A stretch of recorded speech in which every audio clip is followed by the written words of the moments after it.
అంత్యక్రియల అనంతరం నదిలో స్నానానికి వెళ్లి ఇద్దరు మృతి చెందిన విషాద ఘటన మెదక్ జిల్లాలో చోటు చేసుకుంది. మెదక్ జిల్లా పేరూరు గ్రామంలో విషాదం చోటు చేసుకుంది. పేరూరు గ్రామానికి చెందిన చింతకింజి అంజమ్మ అనే మహిళ మృతి చెందడంతో మంగళవారం ఆమె అంత్యక్రియలు నిర్వహించడానికి వెళ్లిన గ్రామస్తులు అంత్యక్రియల అనంతరం పేరూరు గ్రామ శివార్లోని మంజీరా నదిలో స్నానానికి వెళ్లారు. ఈ క్రమంలో శ్రీకృష్ణ అనే బాలుడు ప్రమాదవశాత్తు నీటిలో మునిగిపోగా అతన్ని రక్షించడానికి వెళ్లిన బీరయ్య అనే వ్యక్తి సైతం నీటిలో గల్లంతయ్యారు. వెంటనే స్పందించిన స్థానికులు అధికారులకు సమాచారం ఇవ్వడంతో ఘటనా స్థలానికి చేరుకున్న అధికారులు గజ ఈతగాళ్ల సహాయంతో మంజీరా నదిలో గాలింపు చర్యలు చేపట్టారు. మంజీరా నది నుండి శ్రీకృష్ణ, బీరయ్య మృతదేహాలను వెలికి తీశారు. పోస్టుమార్టం నిమిత్తం మృతదేహాలను మెదక్ ఏరియా ఆసుపత్రికి తరలించారు. కేసు నమోదు చేసి దర్యాప్తు చేస్తున్నట్లు తెలిపారు.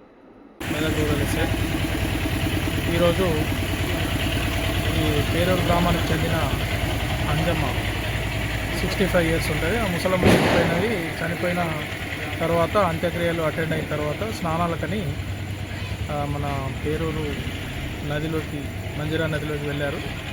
పేరూరు శివార్లో ఉన్నది అది.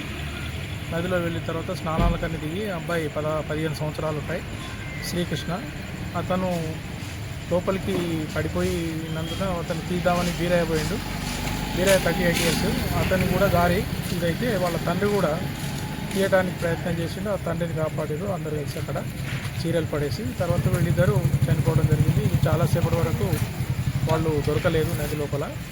తర్వాత మన ఫైర్ సర్వీస్ వాళ్ళు వచ్చి తీశారు. ఫస్ట్ అబ్బాయి శవం లభ్యమైంది. తర్వాత బీరయ్య శవము దొరికే వరకు చీకటి అయిపోయింది. మొత్తం చనిపోయారు. పేరూరు గ్రామానికి చెందిన వాళ్ళే. ఇద్దరు కూడా అంతా కుర్మ కులస్తులు. అందరూ కూడా పాలెళ్ళు అవుతారు. అంతా ఒక కుటుంబానికి సంబంధించిన వాళ్ళే. వేరు ఇల్లు అయినా కానీ అందరూ ఒక కుటుంబం వాళ్ళే. స్నానాలకని వెళ్ళి ఈ దుర్ఘటన జరిగింది.